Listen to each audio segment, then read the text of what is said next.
আচ্ছা, জমজমের পানিকে যদি কেউ মদ বলে, কেউ সহ্য করবেন? শুকরকে যদি কেউ গরু বলে, সহ্য করবেন? ও বিয়ে করেনি, মেয়ের সাথে কথা বলে, মেয়ে বিয়ে করেনি, ওকে ওর সাথে কথা বলে, এটা কি জেনা না ভালোবাসা? আপনারা সবাই এটাকে ভালোবাসা বলেন নাকি জেনা বলেন? না না না, সবাই বলে ভালোবাসা, বলা কেউ জেনা বলে না।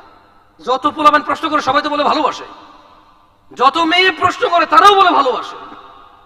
এদেশের জমজমের পানিকে মদ বললে মানুষ বোঝে যে এটা ভুল কথা।